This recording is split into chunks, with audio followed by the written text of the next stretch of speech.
La Bible Louis II, introduction à l'Épître de Paul aux Romains. Après un séjour de plus de 2 ans à Éphèse, en l'an 55 à 57, Paul passa l'été et l'automne de l'an 57 en Macédoine. De cette province, il écrivit sa deuxième épître aux Corinthiens. Il y fait de nombreuses allusions à sa prochaine arrivée dans leur ville. Il se rendit en effet à Corinthe à la fin de l'an 57 et y demeura les 3 premiers mois de l'an 58, voire Acte 20, verset 3. Il écrivit l'épître aux Romains pendant ce séjour.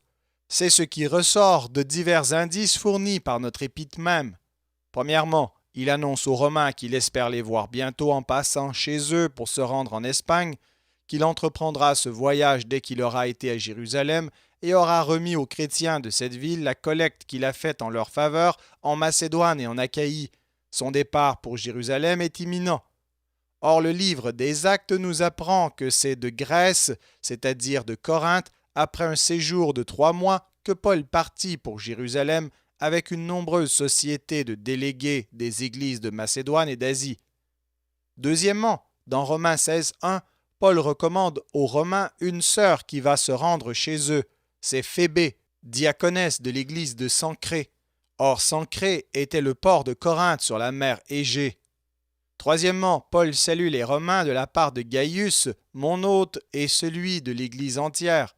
Dans 1 Corinthiens 1,14, Gaius est mentionné avec Crispus. Ce sont les 2 seuls membres de l'Église de Corinthe que Paul eut baptisés lui-même. Cette circonstance avait établi un lien particulièrement étroit entre l'apôtre et Gaius et explique que Gaius fut l'hôte de Paul à Corinthe. C'est donc dans la maison de Gaius à Corinthe que l'épître aux Romains fut composée. Tertius, un frère qui ne nous est pas autrement connu, l'écrivit sous la dictée de l'apôtre. Au moment où il écrivit cette lettre, la plus étendue, et de beaucoup la plus importante par le contenu qui soit sorti de sa plume, Paul se trouvait à un tournant de sa carrière apostolique. La partie la plus considérable de cette carrière, la seule qu'il fournit en ayant la libre disposition de sa personne, touchait à son terme. Dans peu de mois commencera cette captivité qui fut dès lors sa condition habituelle, même si une libération momentanée l'interrompit 1 ou 2 ans, jusqu'au jour où elle fut couronnée par le martyre. Dans cette première phase de son activité missionnaire, qui fut toute sa carrière de missionnaire itinérant, si l'on ne fait pas entrer en ligne de compte les voyages qu'il aurait faits après avoir été libéré de sa première captivité, l'apôtre avait semé d'églises toute la moitié orientale de l'Empire. Depuis Jérusalem et les contrées voisines jusqu'en Illyrie, j'ai porté partout l'évangile du Christ, écrit-il aux Romains, chapitre 15, verset 19. Mais s'il a le sentiment d'avoir rempli une partie de sa tâche apostolique, d'être sur le seuil d'une nouvelle période de sa vie, il ne croit pas avoir achevé cette tâche. Il nourrit encore de vastes projets qu'il laisse entrevoir à ses frères de Rome. Il veut conquérir à son maître l'Espagne. Ce terme de l'Occident, cette limite occidentale du monde connu des anciens. Cependant, tout en énonçant ce plan ambitieux, il exprime des appréhensions pour l'avenir qui lui est réservé. Il supplie les chrétiens de Rome de combattre avec lui dans leurs prières afin qu'il soit délivré des incrédules qui sont en Judée. Ses craintes iront grandissant. Quelques semaines plus tard, il dira aux anciens d'Éphèse réunis à Milet : « Maintenant, lié par l'Esprit, je vais à Jérusalem, ne sachant pas ce qui m'y arrivera. Si ce n'est que de ville en ville, l'Esprit Saint m'atteste que des liens et des tribulations m'attendent. » Qu'il eût ou non, en écrivant l'épître aux Romains, le sentiment que sa carrière touchait à son terme, cet épître peut être considéré sinon comme le testament spirituel de l'apôtre des gentils, du moins comme le legs de la première partie de sa carrière, de celle où il accomplit son œuvre la plus féconde de missionnaire et de fondateur d'Église. Il a exprimé dans l'épître aux Romains son évangile avec ses caractères propres, l'évangile qu'il n'avait reçu ni appris d'aucun homme, mais qu'il avait reçu par une révélation de Jésus-Christ. Cet évangile dont il déclare au commencement de l'épître qu'il n'en a point honte, car c'est une puissance de Dieu en salut à tout croyant, pour le juif premièrement, puis pour le grec, car en lui se révèle une justice de Dieu qui provient de la foi et qui est donnée à la foi. Cet évangile de la justice par la foi, il l'expose spécialement dans ses rapports avec l'Ancienne Alliance. Il énonce ainsi les résultats de ses expériences et du travail de sa pensée pendant les 10 ans écoulés de son apostolat parmi les gentils, au milieu des luttes qu'il eut à soutenir contre ses adversaires judaïsants, qui auraient voulu imposer à tous les chrétiens le régime légal, tandis que dans l'Épître aux Galates, écrite au fort de la lutte, il défend avec véhémence l'évangile du salut par la foi seule. Dans l'Épître aux Romains, il expose cet évangile avec calme et objectivité. Par la majesté de sa construction, la richesse de son contenu, l'Épître aux Romains occupe une place unique parmi les épîtres de l'apôtre. Le but de l'Épître aux Romains n'est pas, comme celui de l'Épître aux Galates, de combattre des judaïsants. Il y a de frappantes ressemblances entre les deux épîtres, mais leur intention n'est pas la même. Dans les Galates, Paul combat des faux docteurs judéo-chrétiens qui prétendaient que pour être juste devant Dieu et sauvé, tout homme devait ajouter à la foi en Jésus-Christ l'observation des préceptes de la loi, la circoncision en particulier. Dans l'Épître aux Romains, il dirige sa polémique contre la conception judaïque du salut par les œuvres à laquelle il oppose l'idée chrétienne du salut par la foi seule. Quant aux judaïsants du chapitre 14, Paul semble les prendre sous sa protection et les défendre contre les jugements intransigeants de la majorité. C'est qu'ils obéissaient seulement à des scrupules de conscience et ne faisaient pas de leur abstinence et de leur observance une condition du salut. Le seul passage où l'apôtre vise les faux docteurs judéo-chrétiens, ses adversaires chez les Galates et à Corinthe, c'est au chapitre 16, 17 et 18. Mais dans ses paroles sévères, il semble mettre les Romains en garde contre l'invasion prochaine des judaïsants, plutôt que combattre des ennemis déjà à l'œuvre chez eux. L'Épître aux Romains se divise en deux parties d'inégale étendue, un traité doctrinal sur le salut par la foi, chapitre 1 à 11, un traité pratique sur la conduite de ceux qui sont sauvés, chapitre 12 au chapitre 15, verset 13. La première partie traite du salut par la foi en Jésus-Christ. Elle est composée de deux sections. La première traite du salut assuré en Christ à tout croyant. Elle inclut le chapitre 1 jusqu'au chapitre 8.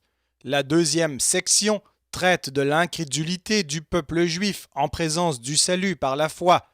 Elle inclut les chapitres 9 à 11. La deuxième partie de l'épître est composée d'exhortations à ceux qui sont sauvés par la grâce de Dieu. Les chapitres 12 et 13 présentent les règles de conduite générale, les chapitres 14 et 15 les rapports entre les forts et les faibles dans la foi. La conclusion de l'épître commence au chapitre 15, verset 14 avec les explications personnelles de l'apôtre concernant ses voyages et son ministère et termine avec les recommandations, salutations et avertissements au chapitre 16.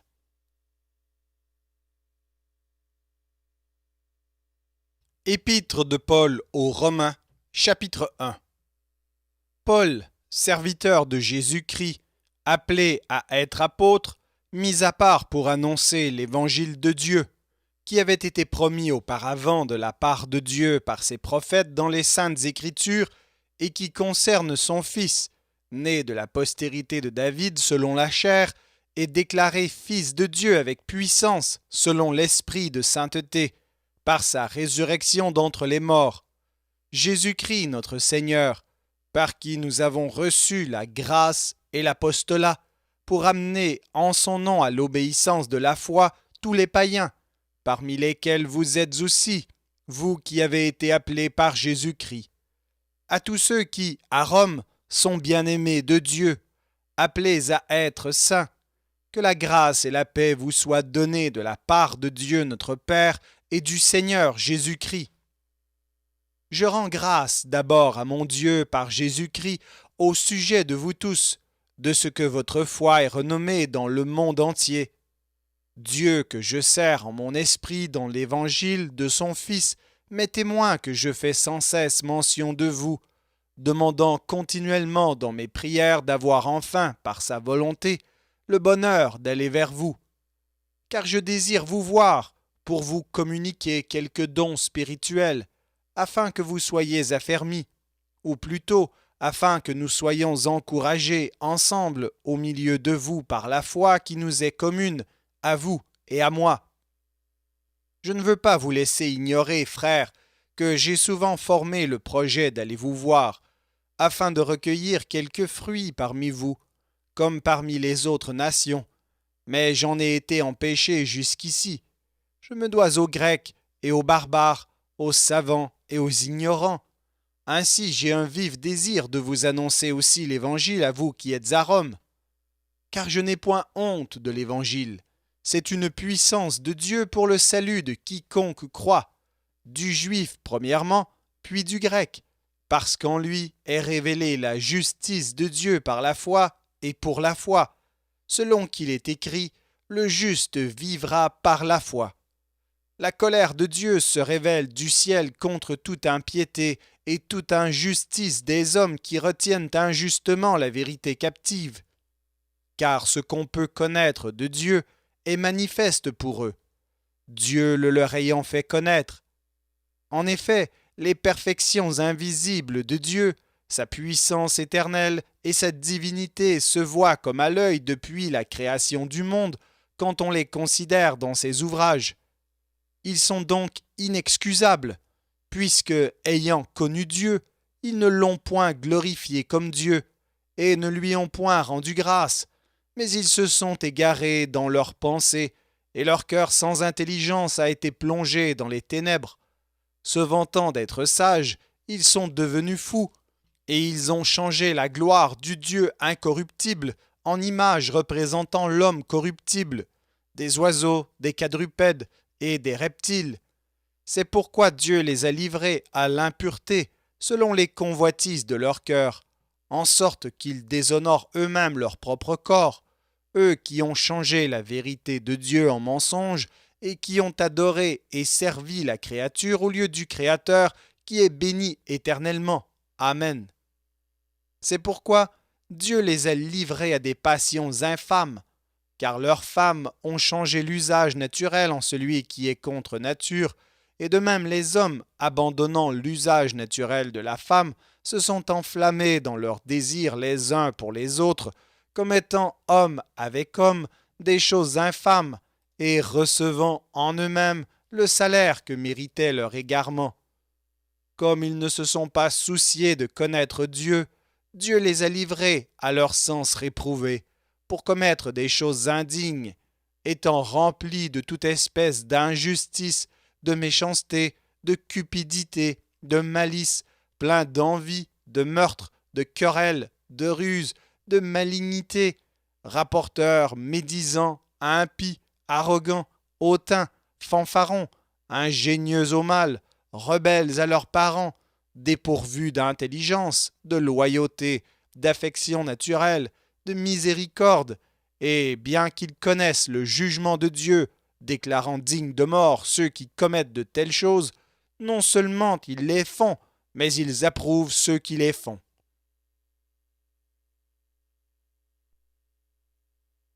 Épître de Paul aux Romains, chapitre 2. Ô homme, qui que tu sois, toi qui juges, tu es donc inexcusable, car en jugeant les autres, tu te condamnes toi-même, puisque toi qui juges, tu fais les mêmes choses. Nous savons en effet que le jugement de Dieu contre ceux qui commettent de telles choses est selon la vérité. Et penses-tu, ô homme, qui juge ceux qui commettent de telles choses et qui les fait, que tu échapperas au jugement de Dieu? Ou méprises-tu les richesses de sa bonté, de sa patience et de sa longanimité, ne reconnaissant pas que la bonté de Dieu te pousse à la repentance? Mais par ton endurcissement et par ton cœur impénitent, tu t'amasses un trésor de colère pour le jour de la colère et de la manifestation du juste jugement de Dieu, qui rendra à chacun selon ses œuvres, réservant la vie éternelle à ceux qui, par la persévérance à bien faire, cherchent l'honneur, la gloire et l'immortalité, mais l'irritation et la colère à ceux qui, par esprit de dispute, sont rebelles à la vérité et obéissent à l'injustice. Tribulation et angoisse sur toute âme d'homme qui fait le mal, sur le juif premièrement, puis sur le grec. Gloire, honneur et paix pour quiconque fait le bien, pour le juif premièrement, puis pour le grec. Car devant Dieu, il n'y a point d'acception de personne. Tous ceux qui ont péché sans la loi périront aussi sans la loi, et tous ceux qui ont péché avec la loi seront jugés par la loi. Ce ne sont pas en effet ceux qui écoutent la loi qui sont justes devant Dieu, mais ce sont ceux qui la mettent en pratique qui seront justifiés. Quand les païens qui n'ont point la loi font naturellement ce que prescrit la loi, ils sont, eux qui n'ont point la loi, une loi pour eux-mêmes. Ils montrent que l'œuvre de la loi est écrite dans leur cœur, leur conscience en rendant témoignage et leurs pensées s'accusant ou se défendant tour à tour. C'est ce qui paraîtra au jour où, selon mon évangile, Dieu jugera par Jésus-Christ les actions secrètes des hommes. Toi qui te donnes le nom de juif, qui te repose sur la loi, qui te glorifie de Dieu, qui connaît sa volonté, qui apprécie la différence des choses étant instruit par la loi, toi qui te flattes d'être le conducteur des aveugles, la lumière de ceux qui sont dans les ténèbres, le docteur des insensés, le maître des ignorants, parce que tu as dans la loi la règle de la science et de la vérité. Toi donc qui enseignes les autres, tu ne t'enseignes pas toi-même. Toi qui prêches de ne pas dérober, tu dérobes. Toi qui dis de ne pas commettre d'adultère, tu commets l'adultère. Toi qui as en abomination les idoles, tu commets des sacrilèges. Toi qui te fais une gloire de la loi, tu déshonores Dieu par les transgressions de la loi. Car le nom de Dieu est à cause de vous blasphémé parmi les païens, comme cela est écrit. La circoncision est utile si tu mets en pratique la loi, mais si tu transgresses la loi, ta circoncision devient incirconcision. Si donc l'incirconcis observe les ordonnances de la loi, son incirconcision ne sera-t-elle pas tenue pour circoncision? L'incirconcis de nature qui accomplit la loi ne te condamnera-t-il pas, toi qui la transgresses, tout en ayant la lettre de la loi et la circoncision? Le juif, ce n'est pas celui qui en a les dehors, et la circoncision, ce n'est pas celle qui est visible dans la chair, mais le juif, c'est celui qui l'est intérieurement, et la circoncision, c'est celle du cœur, selon l'esprit, et non selon la lettre. La louange de ce juif ne vient pas des hommes, mais de Dieu.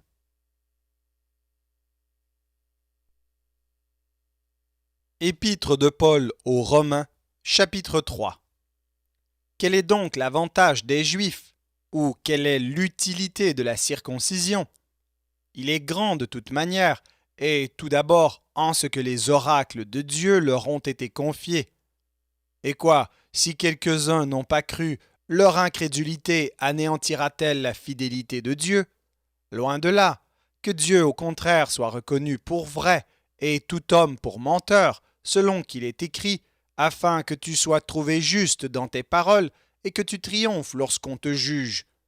Mais si notre injustice établit la justice de Dieu, que dirons-nous? Dieu est-il injuste quand il déchaîne sa colère? Je parle à la manière des hommes. Loin de là. Autrement, comment Dieu jugerait-il le monde?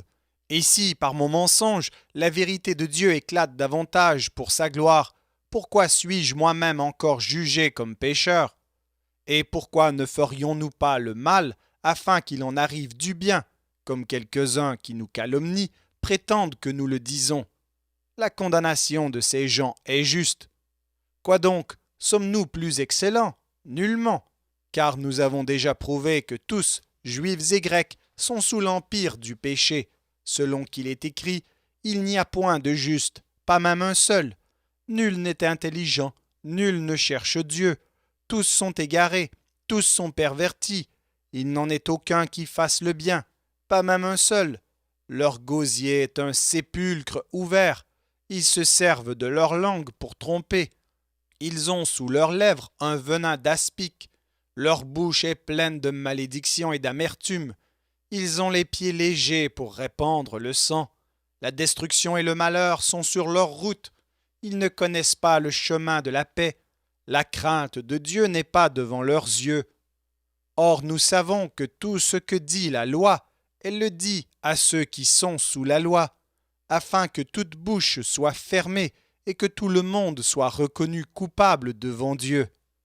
Car nul ne sera justifié devant lui par les œuvres de la loi, puisque c'est par la loi que vient la connaissance du péché.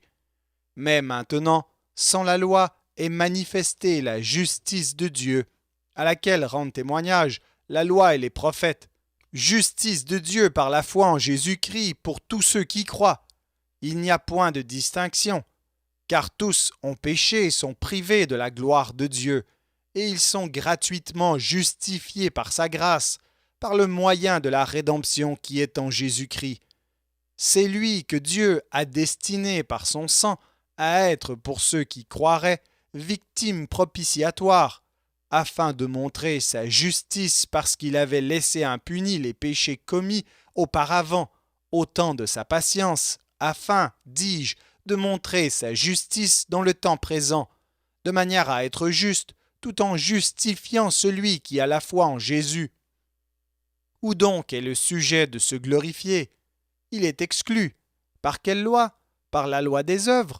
Non, mais par la loi de la foi. Car nous pensons que l'homme est justifié par la foi sans les œuvres de la loi. Ou bien Dieu est-il seulement le Dieu des Juifs? Ne l'est-il pas aussi des païens? Oui, il l'est aussi des païens, puisqu'il y a un seul Dieu qui justifiera par la foi les circoncis et par la foi les incirconcis. Anéantissons-nous donc la loi par la foi? Loin de là, au contraire, nous confirmons la loi.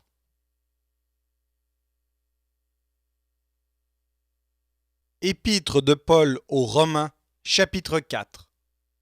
Que dirons-nous donc qu'Abraham notre père a obtenu selon la chair? Si Abraham a été justifié par les œuvres, il a sujet de se glorifier, mais non devant Dieu. Car que dit l'Écriture? Abraham crut à Dieu, et cela lui fut imputé à justice. Or, à celui qui fait une œuvre, le salaire est imputé non comme une grâce, mais comme une chose due. Et à celui qui ne fait point d'œuvre, mais qui croit en celui qui justifie l'impie, sa foi lui est imputée à justice. De même, David exprime le bonheur de l'homme à qui Dieu impute la justice sans les œuvres. Heureux ceux dont les iniquités sont pardonnées et dont les péchés sont couverts. Heureux l'homme à qui le Seigneur n'impute pas son péché. Ce bonheur n'est-il que pour les circoncis, ou est-il également pour les incirconcis? Car nous disons que la foi fut imputée à justice à Abraham. Comment donc lui fut-elle imputée? Était-ce après ou avant sa circoncision? Il n'était pas encore circoncis, il était incirconcis, et il reçut le signe de la circoncision comme sceau de la justice qu'il avait obtenue par la foi quand il était incirconcis, afin d'être le père de tous les incirconcis qui croient, pour que la justice leur fût aussi imputée, et le père des circoncis qui ne sont pas seulement circoncis, mais encore qui marchent sur les traces de la foi de notre père Abraham quand il était incirconcis. En effet, ce n'est pas par la loi que l'héritage du monde a été promis à Abraham ou à sa postérité, c'est par la justice de la foi. Car si les héritiers le sont par la foi est vaine et la promesse est anéantie, parce que la loi produit la colère, et que là où il n'y a point de loi, il n'y a point non plus de transgression. C'est pourquoi les héritiers le sont par la foi, pour que ce soit par grâce, afin que la promesse soit assurée à toute la postérité, non seulement à celle qui est sous la loi, mais aussi à celle qui a la foi d'Abraham notre Père, selon qu'il est écrit « Je t'ai établi Père d'un grand nombre de nations ».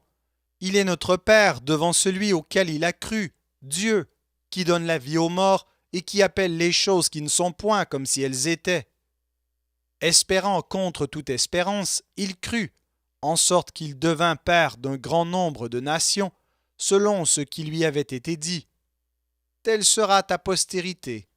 Et sans faiblir dans la foi, il ne considéra point que son corps était déjà usé, puisqu'il avait près de 100 ans, et que Sarah n'était plus en état d'avoir des enfants.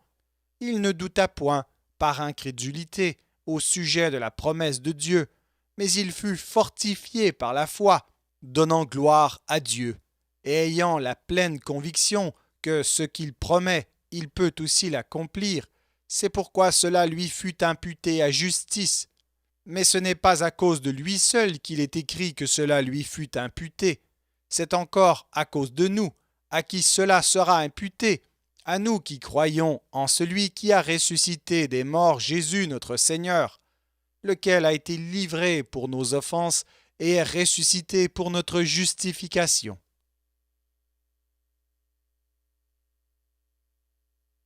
Épître de Paul aux Romains, chapitre 5. Étant donc justifiés par la foi, nous avons la paix avec Dieu par notre Seigneur Jésus-Christ, à qui nous devons d'avoir eu par la foi accès à cette grâce dans laquelle nous demeurons fermes, et nous nous glorifions dans l'espérance de la gloire de Dieu. Bien plus, nous nous glorifions même des afflictions, sachant que l'affliction produit la persévérance la victoire dans l'épreuve, et cette victoire l'espérance. Or, l'espérance ne trompe point, parce que l'amour de Dieu est répandu dans nos cœurs par le Saint-Esprit qui nous a été donné. Car lorsque nous étions encore sans force, Christ, au temps marqué, est mort pour des impies. À peine mourrait-on pour un juste, quelqu'un peut-être mourrait-il pour un homme de bien.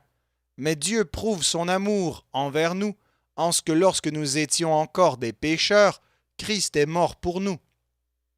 À plus forte raison donc, maintenant que nous sommes justifiés par son sang, serons-nous sauvés par lui de la colère. Car si, lorsque nous étions ennemis, nous avons été réconciliés avec Dieu par la mort de son Fils, à plus forte raison, étant réconciliés, serons-nous sauvés par sa vie. Et non seulement cela, mais encore nous nous glorifions en Dieu par notre Seigneur Jésus-Christ, par qui maintenant nous avons obtenu la réconciliation. C'est pourquoi, comme par un seul homme le péché est entré dans le monde, et par le péché la mort, et qu'ainsi la mort s'est étendue sur tous les hommes parce que tous ont péché. Car jusqu'à la loi, le péché était dans le monde. Or, le péché n'est pas imputé quand il n'y a point de loi. Cependant, la mort a régné depuis Adam jusqu'à Moïse, même sur ceux qui n'avaient pas péché par une transgression semblable à celle d'Adam, lequel est la figure de celui qui devait venir. Mais il n'en est pas du don gratuit comme de l'offense, car si par l'offense d'un seul, il en est beaucoup qui sont morts, à plus forte raison, la grâce de Dieu et le don de la grâce venant d'un seul homme, Jésus-Christ, ont-ils été abondamment répandus sur beaucoup. Et il n'en est pas du don comme de ce qui est arrivé par un seul qui a péché.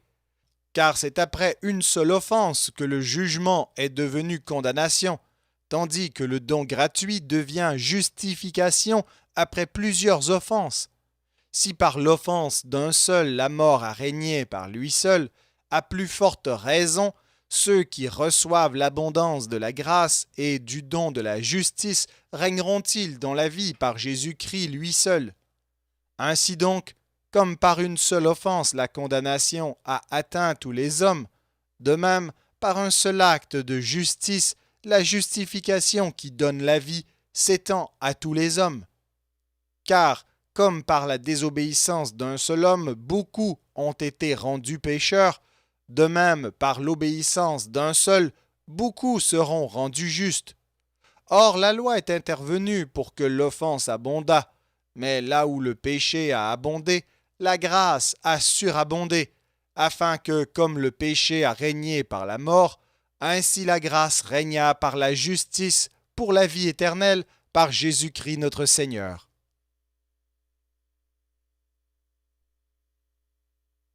Épître de Paul aux Romains, chapitre 6. Que dirons-nous donc? Demeurerions-nous dans le péché afin que la grâce abonde? Loin de là. Nous qui sommes morts au péché, comment vivrions-nous encore dans le péché? Ignorez-vous que nous tous qui avons été baptisés en Jésus-Christ, c'est en sa mort que nous avons été baptisés. Nous avons donc été ensevelis avec lui par le baptême en sa mort, afin que, comme Christ est ressuscité des morts par la gloire du Père, de même, nous aussi, nous marchions en nouveauté de vie. En effet, si nous sommes devenus une même plante avec lui par la conformité à sa mort, nous le serons aussi par la conformité à sa résurrection, sachant que notre vieil homme a été crucifié avec lui, afin que le corps du péché fût détruit, pour que nous ne soyons plus esclaves du péché. Car celui qui est mort est libre du péché. Or, si nous sommes morts avec Christ, nous croyons que nous vivrons aussi avec lui, sachant que Christ, ressuscité des morts, ne meurt plus. La mort n'a plus de pouvoir sur lui, car il est mort, et c'est pour le péché qu'il est mort une fois pour toutes. Il est revenu à la vie, et c'est pour Dieu qu'il vit. Ainsi vous-même, regardez-vous comme morts au péché et comme vivants pour Dieu en Jésus-Christ. Que le péché ne règne donc point dans votre corps mortel, et n'obéissez pas à ses convoitises. Ne livrez pas vos membres au péché comme des instruments d'iniquité, mais donnez-vous vous-mêmes à Dieu, comme étant vivants de mort que vous étiez, et offrez à Dieu vos membres comme des instruments de justice. Car le péché n'aura point de pouvoir sur vous, puisque vous êtes non sous la loi, mais sous la grâce. Quoi donc? Pécherions-nous parce que nous sommes non sous la loi, mais sous la grâce? Loin de là. Ne savez-vous pas qu'en vous livrant à quelqu'un comme esclave pour lui obéir, vous êtes esclave de celui à qui vous obéissez, soit du péché qui conduit à la mort, soit de l'obéissance qui conduit à la justice? Mais grâce soit rendue à Dieu de ce que, après avoir été esclave du péché, vous avez obéi de cœur à la règle de doctrine dans laquelle vous avez été instruits. Ayant été affranchis du péché, vous êtes devenus esclaves de la justice. Je parle à la manière des hommes, à cause de la faiblesse de votre chair. De même donc que vous avez livré vos membres comme esclaves à l'impureté et à l'iniquité, pour arriver à l'iniquité, ainsi maintenant livrez vos membres comme esclaves à la justice, pour arriver à la sainteté. Car, lorsque vous étiez esclaves du péché, vous étiez libres à l'égard de la justice. Quels fruits portiez-vous alors? Des fruits dont vous rougissez aujourd'hui. Car la fin de ces choses, c'est la mort. Mais maintenant, étant affranchis du péché et devenus esclaves de Dieu, vous avez pour fruit la sainteté et pour fin la vie éternelle. Car le salaire du péché, c'est la mort, mais le don gratuit de Dieu, c'est la vie éternelle en Jésus-Christ, notre Seigneur.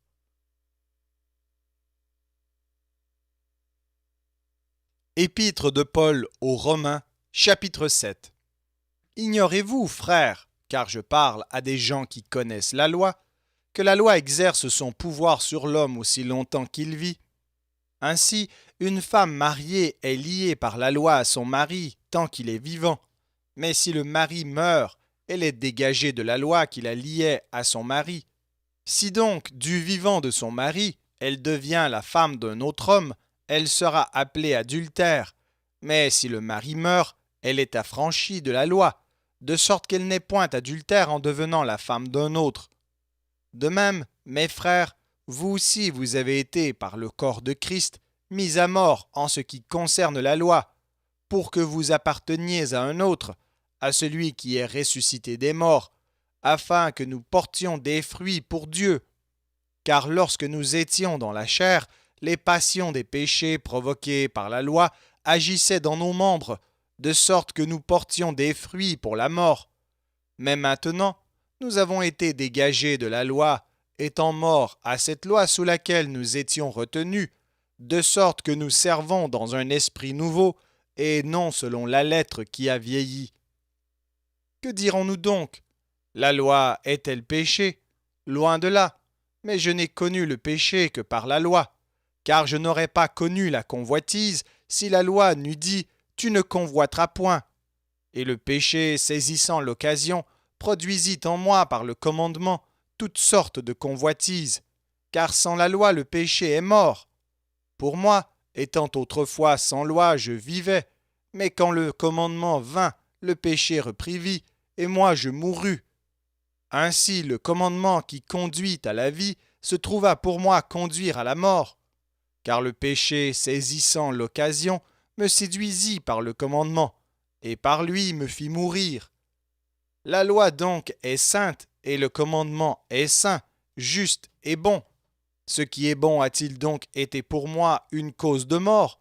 Loin de là, mais c'est le péché, afin qu'il se manifestât comme péché en me donnant la mort par ce qui est bon, et que, par le commandement, il devint condamnable au plus haut point. Nous savons en effet que la loi est spirituelle, mais moi, je suis charnel, vendu au péché, car je ne sais pas ce que je fais, je ne fais point ce que je veux, et je fais ce que je hais. Or, si je fais ce que je ne veux pas, je reconnais par là que la loi est bonne. Et maintenant, ce n'est plus moi qui le fais, mais c'est le péché qui habite en moi. Ce qui est bon, je le sais, n'habite pas en moi, c'est-à-dire dans ma chair. J'ai la volonté, mais non le pouvoir de faire le bien, car je ne fais pas le bien que je veux, et je fais le mal que je ne veux pas. Et si je fais ce que je ne veux pas, ce n'est plus moi qui le fais, c'est le péché qui habite en moi. Je trouve donc en moi cette loi. Quand je veux faire le bien, le mal est attaché à moi. Je prends plaisir à la loi de Dieu selon l'homme intérieur, mais je vois dans mes membres une autre loi qui lutte contre la loi de mon entendement et qui me rend captif de la loi du péché qui est dans mes membres. Misérable que je suis, qui me délivrera du corps de cette mort? Grâce soit rendue à Dieu par Jésus-Christ notre Seigneur. Ainsi donc, moi-même, je suis par l'entendement esclave de la loi de Dieu, et je suis par la chair esclave de la loi du péché.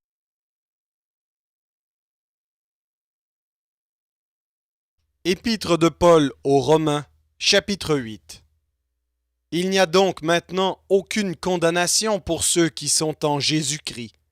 En effet, la loi de l'esprit de vie en Jésus-Christ m'a affranchi de la loi du péché et de la mort. Car chose impossible à la loi, parce que la chair la rendait sans force, Dieu a condamné le péché dans la chair en envoyant, à cause du péché, son propre Fils dans une chair semblable à celle du péché, et cela afin que la justice de la loi fût accomplie en nous, qui marchons non selon la chair, mais selon l'esprit. Ceux, en effet, qui vivent selon la chair, s'affectionnent aux choses de la chair, tandis que ceux qui vivent selon l'esprit s'affectionnent aux choses de l'esprit. Et l'affection de la chair, c'est la mort, tandis que l'affection de l'esprit, c'est la vie et la paix. Car l'affection de la chair est inimitié contre Dieu, parce qu'elle ne se soumet pas à la loi de Dieu, et qu'elle ne le peut même pas. Or ceux qui vivent selon la chair ne sauraient plaire à Dieu. Pour vous, vous ne vivez pas selon la chair, mais selon l'esprit, si du moins l'esprit de Dieu habite en vous. Si quelqu'un n'a pas l'esprit de Christ, il ne lui appartient pas. Et si Christ est en vous, le corps, il est vrai, est mort à cause du péché, mais l'esprit est vie à cause de la justice.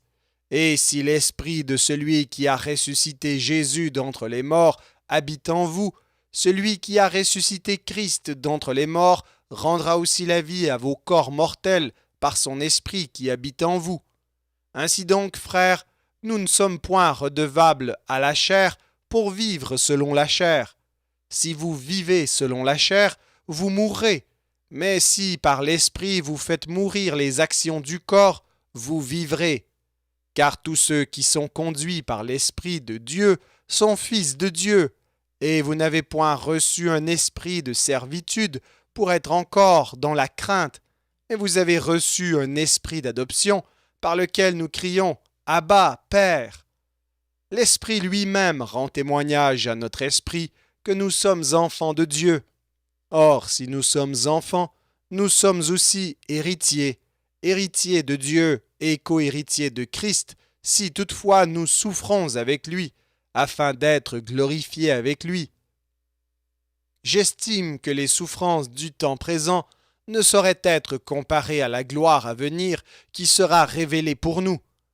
Aussi la création attend-elle avec un ardent désir la révélation des fils de Dieu, car la création a été soumise à la vanité, non de son gré, mais à cause de celui qui l'y a soumise, avec l'espérance qu'elle aussi sera affranchie de la servitude de la corruption, pour avoir part à la liberté de la gloire des enfants de Dieu.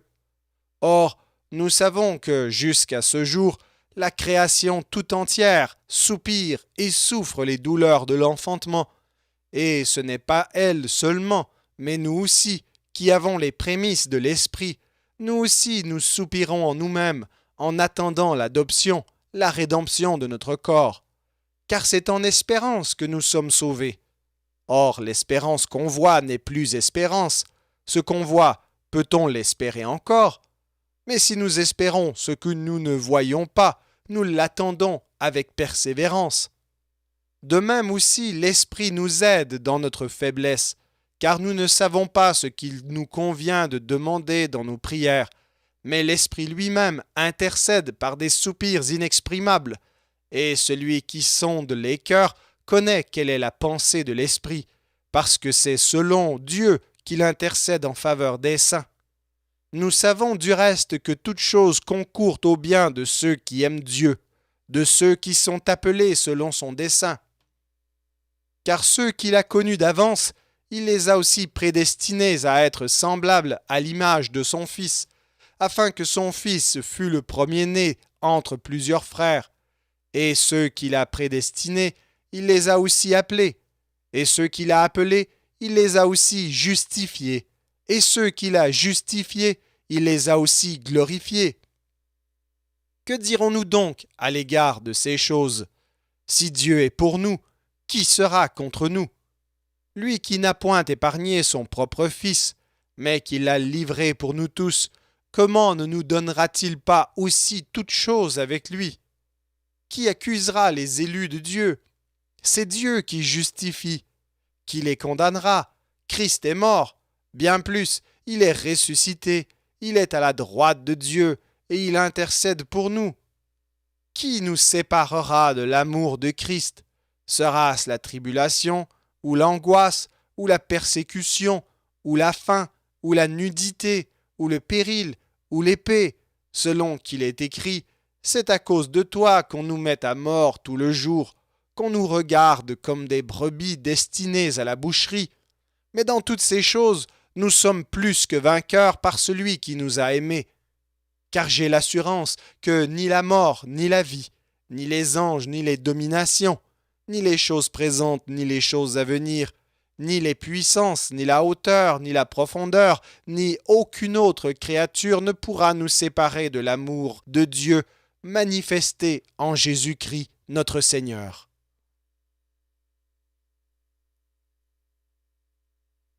Épître de Paul aux Romains, chapitre 9. Je dis la vérité en Christ, je ne mens point. Ma conscience m'en rend témoignage par le Saint-Esprit. J'éprouve une grande tristesse et j'ai dans le cœur un chagrin continuel, car je voudrais moi-même être anathème et séparé de Christ pour mes frères, mes parents selon la chair, qui sont israélites, à qui appartiennent l'adoption et la gloire et les alliances et la loi et le culte et les promesses et les patriarches, et de qui est issu, selon la chair, le Christ, qui est au-dessus de toutes choses, Dieu béni éternellement. Amen. Ce n'est point à dire que la parole de Dieu soit restée sans effet, car tous ceux qui descendent d'Israël ne sont pas Israël, et pour être la postérité d'Abraham, ils ne sont pas tous ses enfants. Mais il est dit, en Isaac sera nommé pour toi une postérité. C'est-à-dire que ce ne sont pas les enfants de la chair qui sont enfants de Dieu, mais que ce sont les enfants de la promesse qui sont regardés comme la postérité.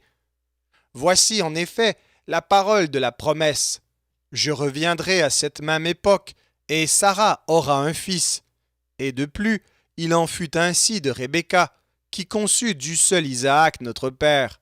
Car quoique les enfants ne fussent pas encore nés, et qu'ils n'eussent fait ni bien ni mal, afin que le dessein d'élection de Dieu subsistât, sans dépendre des œuvres, et par la seule volonté de celui qui appelle, il fut dit à Rebecca, l'aîné sera assujetti au plus jeune, selon qu'il est écrit, j'ai aimé Jacob, et j'ai haï Ésaü. Que dirons-nous donc? Y a-t-il en Dieu de l'injustice? Loin de là, car il dit à Moïse, je ferai miséricorde à qui je fais miséricorde, et j'aurai compassion de qui j'ai compassion.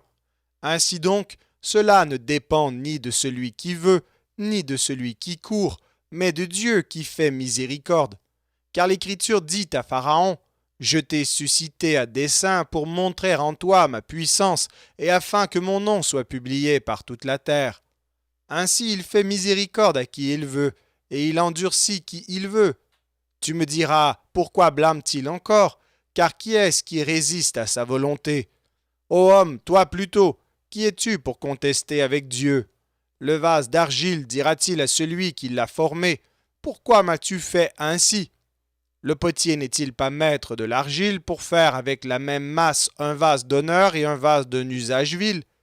Et que dire si Dieu, voulant montrer sa colère et faire connaître sa puissance, a supporté avec une grande patience des vases de colère formés pour la perdition? Et s'il a voulu faire connaître la richesse de sa gloire envers des vases de miséricorde qu'il a d'avance préparés pour la gloire? Ainsi nous a-t-il appelés non seulement d'entre les Juifs, mais encore d'entre les païens, selon qu'il le dit dans Osée. J'appellerai mon peuple celui qui n'était pas mon peuple, et bien-aimé celle qui n'était pas la bien-aimée. Et là où on leur disait, vous n'êtes pas mon peuple, ils seront appelés fils du Dieu vivant. Ésaïe, de son côté, s'écrie au sujet d'Israël, quand le nombre des fils d'Israël serait comme le sable de la mer, un reste seulement sera sauvé. Car le Seigneur exécutera pleinement et promptement sur la terre ce qu'il a résolu. Et comme Ésaïe l'avait dit auparavant, si le Seigneur des armées ne nous eût laissé une postérité, nous serions devenus comme Sodome, nous aurions été semblables à Gomorrhe. Que dirons-nous donc? Les païens qui ne cherchaient pas la justice ont obtenu la justice qui vient de la foi, tandis qu'Israël qui cherchait une loi de justice n'est pas parvenu à cette loi. Pourquoi? Parce qu'Israël l'a cherchée non par la foi, mais comme provenant des œuvres.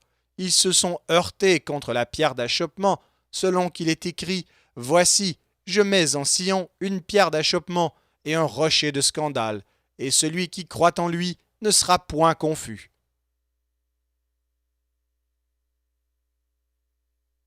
Épître de Paul aux Romains, chapitre 10. Frères, le vœu de mon cœur et ma prière à Dieu pour eux, c'est qu'ils soient sauvés. Je leur rends le témoignage qu'ils ont du zèle pour Dieu, mais sans intelligence, ne connaissant pas la justice de Dieu et cherchant à établir leur propre justice, ils ne se sont pas soumis à la justice de Dieu. Car Christ est la fin de la loi pour la justification de tous ceux qui croient. En effet, Moïse définit ainsi la justice qui vient de la loi. L'homme qui mettra ces choses en pratique vivra par elles. Mais voici comment parle la justice qui vient de la foi. Ne dis pas en ton cœur qui montera au ciel, c'est en faire descendre Christ, ou qui descendra dans l'abîme, c'est faire remonter Christ d'entre les morts. Que dit-elle donc? La parole est près de toi, dans ta bouche et dans ton cœur. Or c'est la parole de la foi que nous prêchons. Si tu confesses de ta bouche le Seigneur Jésus, et si tu crois dans ton cœur que Dieu l'a ressuscité des morts, tu seras sauvé. Car c'est en croyant du cœur qu'on parvient à la justice, et c'est en confessant de la bouche qu'on parvient au salut. Selon ce que dit l'Écriture, quiconque croit en lui ne sera point confus. Il n'y a aucune différence en effet entre le juif et le grec, puisqu'ils ont tous un même Seigneur qui est riche pour tous ceux qui l'invoquent. Car quiconque invoquera le nom du Seigneur sera sauvé. Comment donc invoqueront-ils celui en qui ils n'ont pas cru? Et comment croiront-ils en celui dont ils n'ont pas entendu parler? Et comment en entendront-ils parler s'il n'y a personne qui prêche?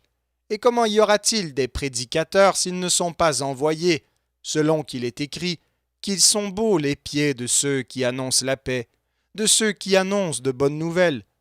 Mais tous n'ont pas obéi à la bonne nouvelle. Aussi Ésaïe dit-il, Seigneur, qui a cru à notre prédication? Ainsi la foi vient de ce qu'on entend, et ce qu'on entend vient de la parole de Christ. Mais je dis, n'ont-ils pas entendu? Au contraire, leur voix est allée par toute la terre, et leur parole jusqu'aux extrémités du monde. Mais je dis, Israël ne l'a-t-il pas su? Moïse le premier dit, j'exciterai votre jalousie par ce qui n'est point une nation. Je provoquerai votre colère par une nation sans intelligence. Et Ésaïe pousse la hardiesse jusqu'à dire, j'ai été trouvé par ceux qui ne me cherchaient pas. Je me suis manifesté à ceux qui ne me demandaient pas. Mais au sujet d'Israël, il dit, j'ai tendu mes mains tout le jour vers un peuple rebelle et contredisant.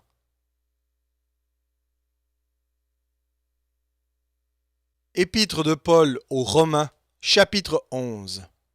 Je dis donc, Dieu a-t-il rejeté son peuple?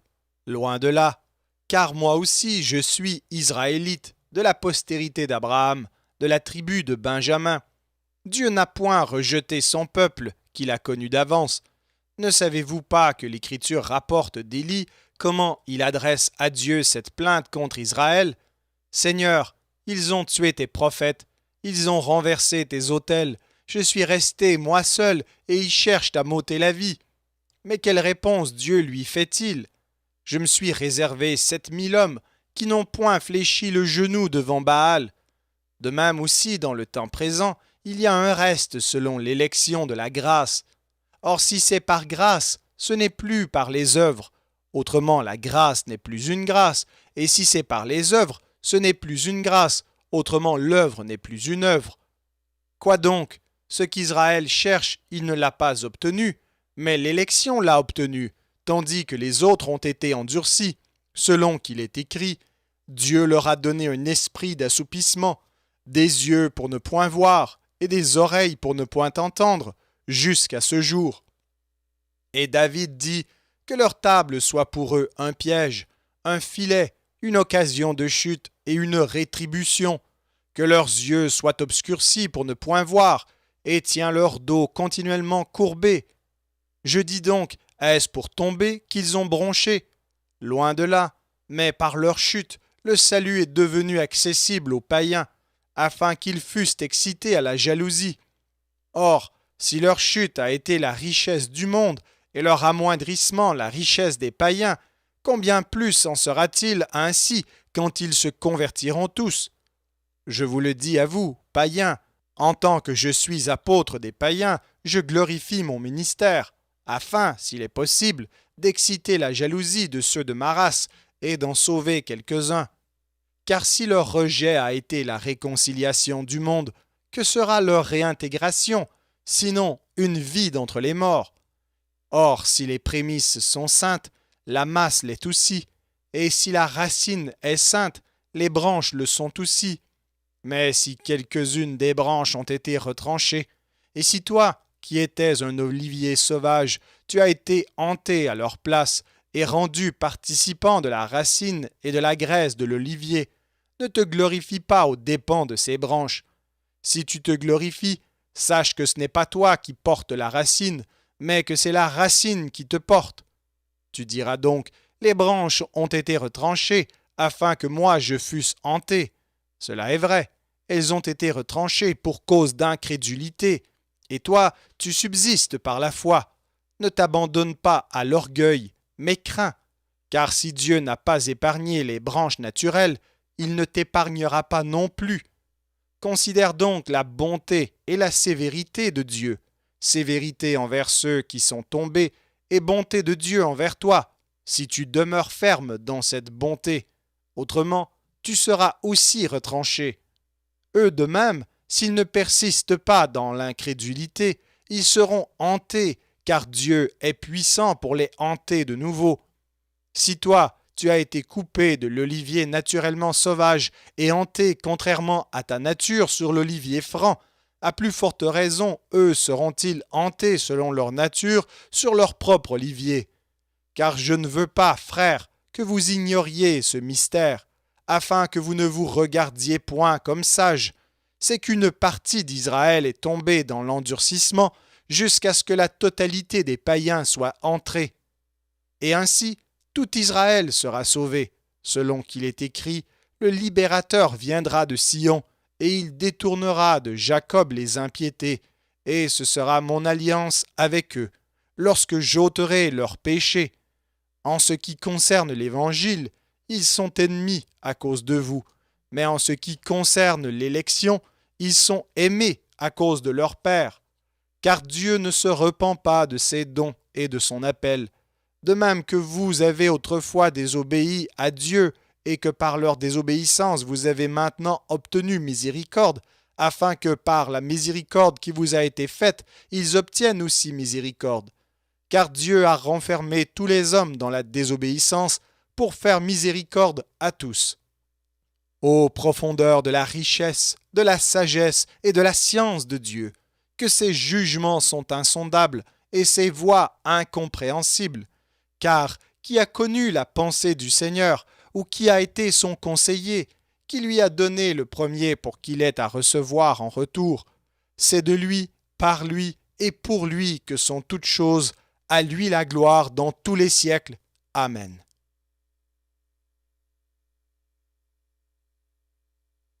Épître de Paul aux Romains, chapitre 12. Je vous exhorte donc, frères, par les compassions de Dieu, à offrir vos corps comme un sacrifice vivant, saint, agréable à Dieu, ce qui sera de votre part un culte raisonnable. Ne vous conformez pas au siècle présent, mais soyez transformés par le renouvellement de l'intelligence, afin que vous discerniez quelle est la volonté de Dieu, ce qui est bon, agréable et parfait. Par la grâce qui m'a été donnée, je dis à chacun de vous de n'avoir pas de lui-même une trop haute opinion, mais de revêtir des sentiments modestes, selon la mesure de foi que Dieu a départie à chacun. Car comme nous avons plusieurs membres dans un seul corps, et que tous les membres n'ont pas la même fonction, ainsi, nous qui sommes plusieurs, nous formons un seul corps en Christ, et nous sommes tous membres les uns des autres. Puisque nous avons des dons différents, selon la grâce qui nous a été accordée, que celui qui a le don de prophétie l'exerce selon l'analogie de la foi, que celui qui est appelé au ministère s'attache à son ministère, que celui qui enseigne s'attache à son enseignement, et celui qui exhorte à l'exhortation, que celui qui donne le fasse avec libéralité, que celui qui préside le fasse avec zèle, que celui qui pratique la miséricorde le fasse avec joie, que la charité soit sans hypocrisie. Ayez le mal en horreur, attachez-vous fortement au bien. Par amour fraternel, soyez pleins d'affection les uns pour les autres. Par honneur, usez de prévenance réciproque. Ayez du zèle et non de la paresse. Soyez fervents d'esprit. Servez le Seigneur. Réjouissez-vous en espérance. Soyez patients dans l'affliction. Persévérez dans la prière. Pourvoyez aux besoins des saints. Exercez l'hospitalité. Bénissez ceux qui vous persécutent. Bénissez et ne maudissez pas. Réjouissez-vous avec ceux qui se réjouissent. Pleurez avec ceux qui pleurent. Ayez les mêmes sentiments les uns envers les autres. N'aspirez pas à ce qui est élevé, mais laissez-vous attirer par ce qui est humble. Ne soyez point sages à vos propres yeux. Ne rendez à personne le mal pour le mal.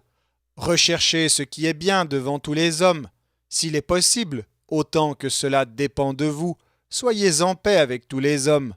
Ne vous vengez point vous-même, bien-aimés, mais laissez agir la colère. Car il est écrit « À moi la vengeance, à moi la rétribution, dit le Seigneur. » Mais si ton ennemi a faim, donne-lui à manger. S'il a soif, donne-lui à boire. Car en agissant ainsi, ce sont des charbons ardents que tu amasseras sur sa tête. Ne te laisse pas vaincre par le mal, mais surmonte le mal par le bien.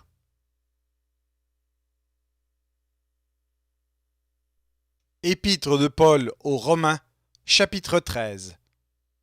Que toute personne soit soumise aux autorités supérieures, car il n'y a point d'autorité qui ne vienne de Dieu, et les autorités qui existent ont été instituées de Dieu. C'est pourquoi celui qui s'oppose à l'autorité résiste à l'ordre que Dieu a établi, et ceux qui résistent attireront une condamnation sur eux-mêmes. Ce n'est pas pour une bonne action, c'est pour une mauvaise que les magistrats sont à redouter. Veux-tu ne pas craindre l'autorité? Fais le bien, et tu auras son approbation. Le magistrat est serviteur de Dieu pour ton bien, mais si tu fais le mal, crains, car ce n'est pas en vain qu'il porte l'épée, étant serviteur de Dieu pour exercer la vengeance et punir celui qui fait le mal. Il est donc nécessaire d'être soumis non seulement par crainte de la punition, mais encore par motif de conscience. C'est aussi pour cela que vous payez les impôts, car les magistrats sont des ministres de Dieu entièrement appliqués à cette fonction. Rendez à tous ce qui leur est dû, l'impôt à qui vous devez l'impôt, le tribut à qui vous devez le tribut, la crainte à qui vous devez la crainte, l'honneur à qui vous devez l'honneur. Ne devez rien à personne, si ce n'est de vous aimer les uns les autres, car celui qui aime les autres a accompli la loi. En effet, les commandements, tu ne commettras point d'adultère, tu ne tueras point, tu ne déroberas point, tu ne convoiteras point, et ce qu'il peut encore y avoir, se résume dans cette parole. Tu aimeras ton prochain comme toi-même. L'amour ne fait point de mal au prochain. L'amour est donc l'accomplissement de la loi. Cela importe d'autant plus que vous savez en quel temps nous sommes. C'est l'heure de vous réveiller enfin du sommeil, car maintenant le salut est plus près de nous que lorsque nous avons cru.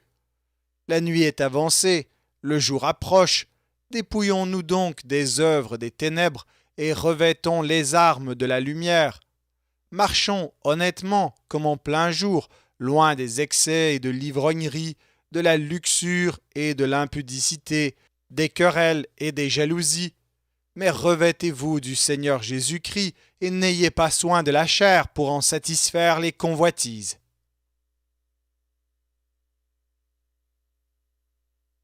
Épître de Paul aux Romains, chapitre 14. Faites accueil à celui qui est faible dans la foi, et ne discutez pas sur les opinions. Tel croit pouvoir manger de tout, tel autre qui est faible ne mange que des légumes, que celui qui mange ne méprise point celui qui ne mange pas, et que celui qui ne mange pas ne juge point celui qui mange, car Dieu l'a accueilli. Qui es-tu, toi qui juges un serviteur d'autrui? S'il se tient debout ou s'il tombe, cela regarde son maître. Mais il se tiendra debout, car le Seigneur a le pouvoir de l'affermir. Tel fait une distinction entre les jours, tel autre les estime tous égaux. Que chacun ait en son esprit une pleine conviction. Celui qui distingue entre les jours agit ainsi pour le Seigneur. Celui qui mange, c'est pour le Seigneur qu'il mange, car il rend grâce à Dieu. Celui qui ne mange pas, c'est pour le Seigneur qu'il ne mange pas, et il rend grâce à Dieu. En effet, nul de nous ne vit pour lui-même, et nul ne meurt pour lui-même. Car si nous vivons pour le Seigneur, et si nous mourrons pour le Seigneur. Soit donc que nous vivions, soit que nous mourions, nous sommes au Seigneur. Car Christ est mort, et il a vécu, afin de dominer sur les morts et sur les vivants. Mais toi, pourquoi juges-tu ton frère? Ou toi, pourquoi méprises-tu ton frère? Puisque nous comparaîtrons tous devant le tribunal de Dieu. Car il est écrit, « Je suis vivant, dit le Seigneur, tout genou fléchira devant moi, et toute langue donnera gloire à Dieu. Ainsi chacun de nous rendra compte à Dieu pour lui-même. Ne nous jugeons donc plus les uns les autres, mais pensez plutôt à ne rien faire qui soit pour votre frère une pierre d'achoppement ou une occasion de chute. Je sais et je suis persuadé par le Seigneur Jésus que rien n'est impur en soi, et qu'une chose n'est impure que pour celui qui la croit impure. Mais si pour un aliment ton frère est attristé, tu ne marches plus selon l'amour. Ne cause pas par ton aliment, la perte de celui pour lequel Christ est mort. Que votre privilège ne soit pas un sujet de calomnie, car le royaume de Dieu, ce n'est pas le manger et le boire, mais la justice, la paix et la joie par le Saint-Esprit. Celui qui sert Christ de cette manière est agréable à Dieu et approuvé des hommes. Ainsi donc, recherchons ce qui contribue à la paix et à l'édification mutuelle. Pour un aliment ne détruit pas l'œuvre de Dieu. À la vérité, toutes choses sont pures, mais il est mal à l'homme, quand il mange, de devenir une pierre d'achoppement. Il est bien de ne pas manger de viande, de ne pas boire de vin, et de s'abstenir de ce qui peut être pour ton frère une occasion de chute, de scandale ou de faiblesse. Cette foi que tu as, garde-la pour toi devant Dieu.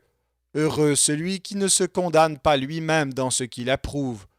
Mais celui qui a des doutes au sujet de ce qu'il mange est condamné, parce qu'il n'agit pas par conviction. Tout ce qui n'est pas le produit d'une conviction est péché.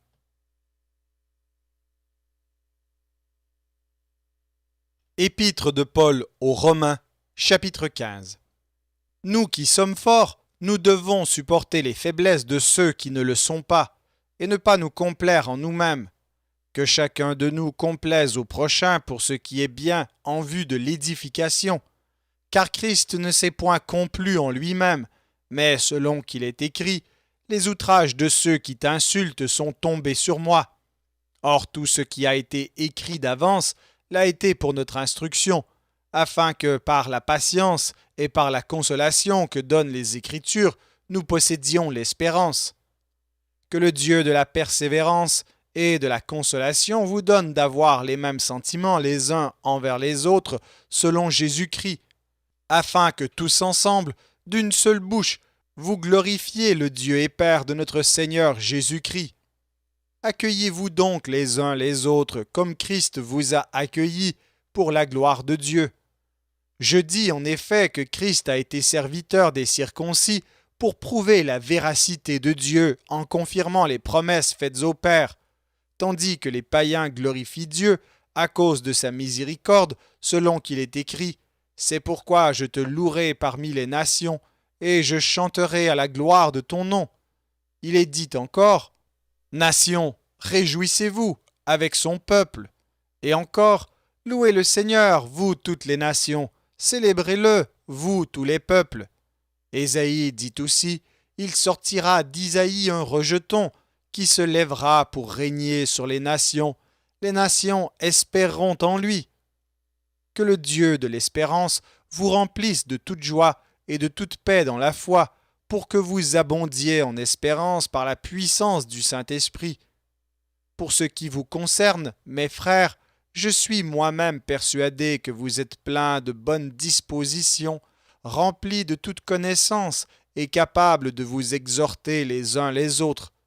Cependant, à certains égards, je vous ai écrit avec une sorte de hardiesse, comme pour réveiller vos souvenirs à cause de la grâce que Dieu m'a faite d'être ministre de Jésus-Christ parmi les païens, m'acquittant du divin service de l'Évangile de Dieu, afin que les païens lui soient une offrande agréable, étant sanctifiés par l'Esprit Saint. J'ai donc sujet de me glorifier en Jésus-Christ pour ce qui regarde les choses de Dieu, car je n'oserais mentionner aucune chose que Christ n'ait pas faite par moi pour amener les païens à l'obéissance, par la parole et par les actes, par la puissance des miracles et des prodiges, par la puissance de l'Esprit de Dieu, en sorte que depuis Jérusalem et les pays voisins jusqu'en Illyrie, j'ai abondamment répandu l'évangile de Christ. Et je me suis fait honneur d'annoncer l'évangile là où Christ n'avait point été nommé, afin de ne pas bâtir sur le fondement d'autrui, selon qu'il est écrit, ceux à qui il n'avait point été annoncé verront, et ceux qui n'en avaient point entendu parler comprendront. C'est ce qui m'a souvent empêché d'aller vers vous, mais maintenant, n'ayant plus rien qui me retienne dans ces contrées, et ayant depuis plusieurs années le désir d'aller vers vous, j'espère vous voir en passant, quand je me rendrai en Espagne, et y être accompagné par vous, après que j'aurai satisfait en partie mon désir de me trouver chez vous. Présentement, je vais à Jérusalem pour le service des saints, car la Macédoine et l'Achaïe ont bien voulu s'imposer une contribution en faveur des pauvres parmi les saints de Jérusalem. Elles l'ont bien voulu et elles le leur devaient, car si les païens ont eu part à leurs avantages spirituels, ils doivent aussi les assister dans les choses temporelles. Dès que j'aurai terminé cette affaire et que je leur aurai remis ces dons, je partirai pour l'Espagne et passerai chez vous. Je sais qu'en allant vers vous, c'est avec une pleine bénédiction de Christ que j'irai. Je vous exhorte, frères, par notre Seigneur Jésus-Christ et par l'amour de l'Esprit, à combattre avec moi en adressant à Dieu des prières en ma faveur, afin que je sois délivré des incrédules de la Judée, et que les dons que je porte à Jérusalem soient agréés des saints, en sorte que j'arrive chez vous avec joie, si c'est la volonté de Dieu, et que je jouisse au milieu de vous de quelque repos. Que le Dieu de paix soit avec vous tous. Amen.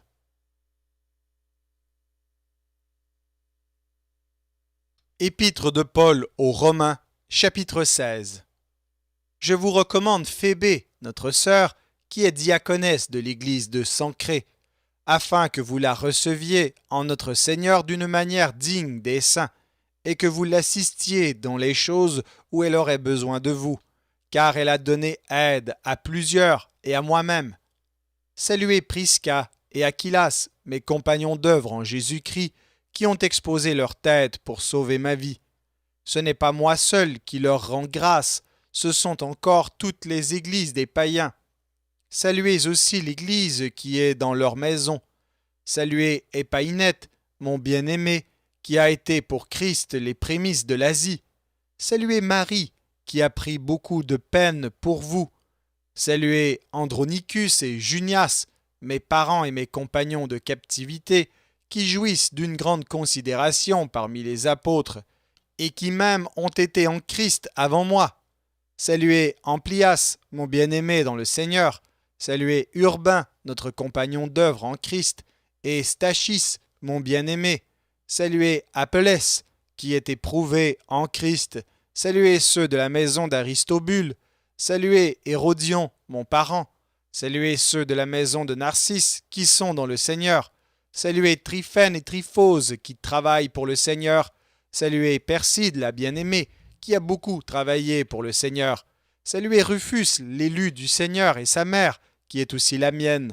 Saluez Asyncrite, Phlégon, Hermès, Patrobas, Hermas, et les frères qui sont avec eux.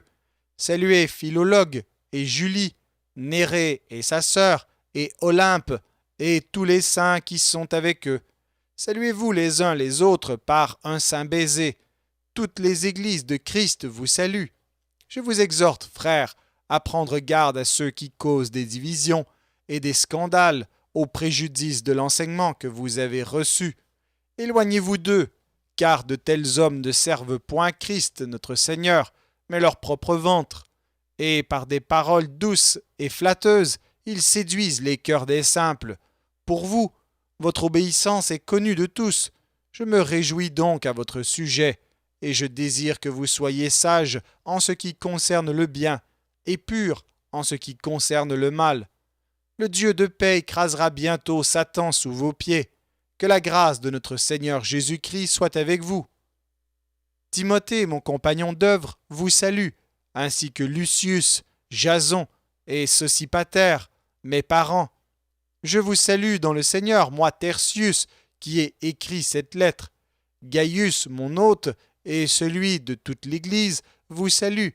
Éraste, le trésorier de la ville, vous salue, ainsi que le frère Quartus. Que la grâce de notre Seigneur Jésus-Christ soit avec vous tous. Amen. À celui qui peut vous affermir selon mon évangile et la prédication de Jésus-Christ, conformément à la révélation du mystère caché pendant des siècles, mais manifesté maintenant par les écrits des prophètes, d'après l'ordre du Dieu éternel, et porté à la connaissance de toutes les nations, afin qu'elles obéissent à la foi à Dieu, seul sage, soit la gloire au siècle des siècles, par Jésus-Christ. Amen.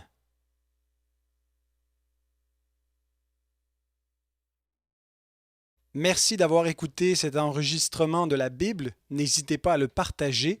Vous pouvez également télécharger la version MP3 sur le site Un héros dans le net. Vous avez le lien dans la description. En visitant notre chaîne, vous allez également trouver d'autres versions de la Bible en audio, ainsi que plusieurs ressources pour étudier la parole de Dieu. Toutes ces ressources sont mises à votre disposition gratuitement. N'hésitez pas de nous faire un don si le Seigneur vous le met à cœur en utilisant le lien qui est également dans la description. Merci encore et que Dieu vous bénisse.